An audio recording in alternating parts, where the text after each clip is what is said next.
श्री गणेशाय नमो नमः। सरस्वती नमस्तुभ्यं वरदे कामरूपिणी विद्यारंभम करिष्यामि सिद्धिर्भवतु मे सदा। शिव शक्ति को कोटि कोटि प्रणाम। मेरे श्रोतागण, मैं आपको एक मेष लग्न से लेकर मीन राशि तक के लग्न के बारे में मैं आपको जानकारी प्रारंभ कर रही हूँ। आज मैं आपको मेष लग्न के जातकों के बारे में जानकारी दे रही हूँ कि इनका भाग्येश कौन है, इनका मारक ग्रह कौन सा है, इनका भाग्योदय कब होगा, ये इनकी प्रकृति कैसी होती है, इनका स्वभाव कैसे होता है, इस बारे में मैं आज आपको जानकारी प्रारंभ कर रही हूँ। तो मैं मेष लग्न से शुरुआत करके आपको मीन लग्न तक के एक एक लग्न के बारे में मैं आपको जानकारी दूंगी। तो ये जानकारी आपके लिए बहुत महत्वपूर्ण है। आप मेष लग्न के हैं, मेष राशि के हैं, तो ये चीज़ आप इसको देख सकते हैं कि मेरा क्या क्या है। लग्न होती है जो पूर्वी क्षितिज पे राशि उदित होती है, उसको हम लग्न बोलते हैं। तो पहली लग्न मेष है, मेष राशि में पहली राशि होती है, इसका स्वामी मंगल होता है। मैंने ये काल पुरुष की कुंडली है, पहली कुंडली काल पुरुष की होती है। तो पहली कुंडली देखिए, तो पहली कुंडली मैंने लग्न जो उदित हुई मैंने यहाँ पे लिखा उसको, सब मैंने हर ग्रहों के स्वामियों के बारे में भी लिख दिया है कि आपको ये पता हो कि मेरा मार्गेश कौन है, मेरा भाग्येश कौन है, लाभेश कौन है। तो मैंने स्वामियों को भी लिख दिया है, इससे आपको जानने में सुविधा होगी। तो देखिए, मेष लग्न का स्वामी मंगल होता है, तो मंगल मेष लग्न का स्वामी होता है। और उसका द्वितीयेश शुक्र होता है, तृतीयेश बुध होता है, चतुर्थेश उसका चंद्रमा होता है, पंचमेश उसका सूर्य होता है, और छठवें का स्वामी बुध होता है, सप्तमेश उनका शुक्र होता है, और अष्टमेश मंगल होता है, नवमेश बृहस्पति होता है, दसमेश शनि होता है, लाभ भाव का स्वामी भी शनि होता है, लाभेश, और व्ययेश उनका बृहस्पति होता है। तो देखिए, इनके कुंडली में मारक ग्रह इनके दो हैं। इनका प्रबल मारक शुक्र है, शुक्र क्योंकि दूसरे भाव का स्वामी है और सातवें भाव का स्वामी है। तो इनका मार्केश मारक ग्रह दूसरे भाव के स्वामी की और सातवें भाव के स्वामी को मार्केश बोलते हैं। इनकी जब दशा अंतर दशा आती है, यदि अशुभ प्रभाव में है, तो आपके जीवन में शारीरिक कष्ट, परेशानियां और नाना प्रकार की परेशानियां आपको देता है। लेकिन मार्केश जो होता है वो मृत्यु नहीं देता है। मृत्यु जो है वो आपको आठवें भाव का ही स्वामी देता है। तो मार्केश आपको नाना प्रकार की परेशानियां देता है। जब मार्केश होता है, तो अगर अशुभ ग्रह है तो आपको भयानक कष्ट, आपको भयानक बीमारी देगा। इसी तरह इसका विचार किया जाता है। तो ये प्रबल मार्केश शुक्र है मेष लग्न वालों की। तो मेष लग्न वालों का प्रबल मार्केश है, इनके बारे में मैं आपको जानकारी दे रही हूँ कि इनका भाग्य का स्वामी गुरु है। यदि गुरु की स्थिति अच्छी है, गुरु आपका केंद्र है, त्रिकोण में है, तो आप भाग्य के बहुत प्रबल हैं। आपका भाग्य आपका साथ देता है। आप ऊर्जा, पराक्रम, साहस के साथ आपका भाग्य भी आपका पूर्ण साथ देगा। यदि बृहस्पति की स्थिति केंद्र त्रिकोण में है, तो आप भाग्य के बहुत प्रबल हैं। तो लग्न से भी निर्धारण कर सकते हैं। आपकी राशि अगर मेष है तो उससे भी आप इसको देख सकते हैं। तो कुंडली में आपकी उच्च राशि, मित्र राशि, ये सब के बारे में मैं आपको जानकारी दूंगी कि मंगल की अपनी मित्र राशि है, सूर्य है, बृहस्पति है और चंद्रमा है, ये सब उसकी मित्र राशियां हैं।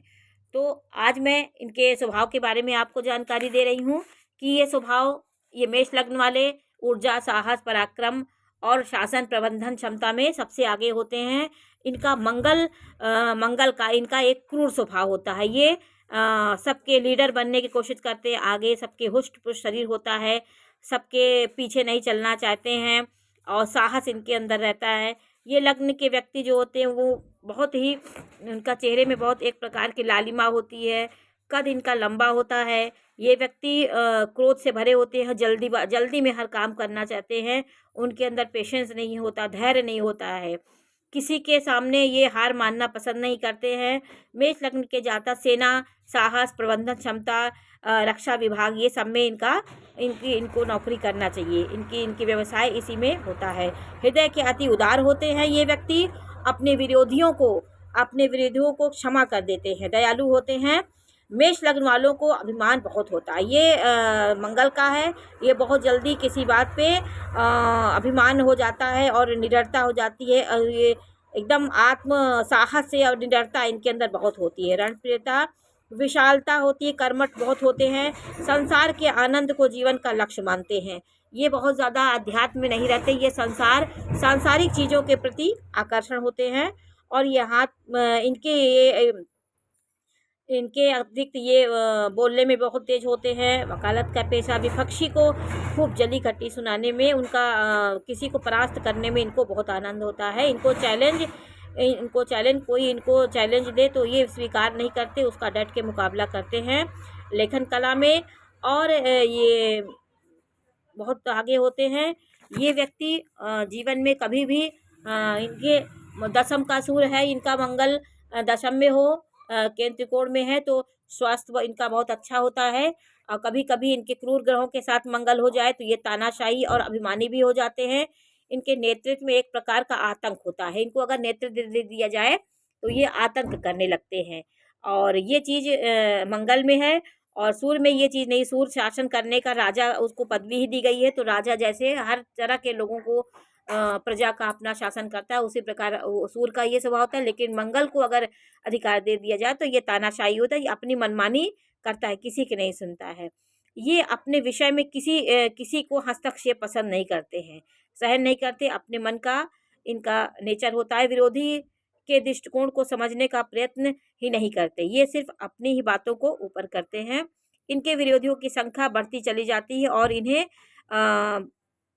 नेतृत्व क्षमता अच्छे ग्रहों के साथ है, शुभ ग्रहों के साथ है, तो थोड़ा नेतृत्व क्षमता अच्छी होती है। लेकिन ये व्यक्ति उच्च पद से अपने इन्हीं स्वभाव के कारण जो अपनी बात ये करते हैं, इन्हीं पद से बहुत चीज़ों को ये हाथ से खो बैठते हैं, क्योंकि अपनी मनमानी करना भी एक प्रकार का बहुत बड़ा दोष होता है। तो ये मनमानी से कभी कभी अपनी जोतने से बड़े बड़े चीज़ों को ये हाथ से गंवा बैठते हैं। तो इस भाव का स्वामी गुरु है, भाग का स्वामी गुरु है। अगर गुरु की स्थिति अच्छी है तो ये व्यक्ति उच्च पद पे, इनका भाग्य फिर ज़्यादा पराक्रमी तो होते ही हैं। लग्नेश की और नवमेश की स्थिति अच्छी है तो ये भाग्य और बहुत साथ, क्योंकि इनका गुरु भी इनका मित्र है, तो गुरु की वजह से ये बहुत सामंजस्य वाले हो जाएंगे। गुरु का इनके साथ योग हो, मंगल और गुरु हो तो भी आपके मित्र हैं दोनों। आप कहीं ना कहीं आपका गुरु का ज्ञान और पराक्रम दोनों साथ में हो जाएगा, तो आप उतने तानाशाही नहीं हो, क्योंकि गुरु का भी ज्ञान आपके साथ मिश्रण हो जाएगा, तो आप अच्छे वो होंगे। आपका चंद्रमा चौथे का स्वामी चंद्रमा है, चंद्रमा की स्थिति अच्छी हो तो आप भूमि भवन वाहन का सुख प्राप्त करने वाले होते हैं। मंगल आपका दशम भाव में हो है तो आप अचल संपत्ति, भूमि भवन वाहन का पूर्ण सुख भोगने वाले होते हैं। आप पुखराज भी धारण कर सकते हैं। आपका लग्न का स्वामी बृहस्पति है, आप पुखराज को अपनी तर्जनी अंगूठी में बृहस्पतिवार के दिन धारण कर सकते हैं। और आप मूंगा भी धारण कर सकते हैं। यदि आपका मंगल शनि और राहु के साथ नहीं तो मंगल आप धारण कर सकते हैं। मंगल की स्थिति अच्छी है तो आप मूंगा भी धारण कर सकते हैं। और गुरुवार के दिन आप पीली चीज़ों का दान करिए, गाय को पीला हल्दी डाल के खिलाइए, चने की दाल और पीले ही चीज़ को दान करिए मंदिरों में, तो आपका भाग्य प्रबल होगा। तो मेष लग्न वाले व्यक्ति बहुत साहसी, ऊर्जावान, ये मेष लग्न और मेष राशियों के स्वभाव के बारे में मैंने आपको जानकारी दी। और यदि इनका शुक्र की स्थिति अच्छी है, स्वग्रही है शुक्र केंद्र में, तो धन के मामले में भी अच्छे होते हैं। आपको धैर्य की कमी होती है, जल्दीबाजी आप करते हैं। और शुभ ग्रहों के साथ मंगल है तो आप अपने पराक्रम में थोड़ा सा शुभ ग्रहों का भी प्रभाव हो जाएगा, नहीं तो आप कभी दुस्साहसी भी हो जाते हैं और आप आगा पीछा नहीं सोचते। ये आपके सबसे बड़ी कमजोरी होती है कि इससे आप बहुत लाभ आपके हाथ से निकल जाता है। तो आज मैंने मेष लग्न वालों के बारे में जानकारी दी। मैं आपको वृष लग्न, मिथुन लग्न, सबके लग्न के बारे में जानकारी दूंगी कि आपको क्या करना चाहिए। मेष राशि वालों को, मेष लग्न वालों को हनुमान जी की आराधना करनी चाहिए, तो आपका मार्ग प्रशस्त होता। आप किस मार्ग में जाना है ये सब चीज़ें ईश्वर आपको निर्धारण करे। आराध्य देव आप सूर्य, बृहस्पति और मंगल ये आपके स्वामी हैं। नमस्कार।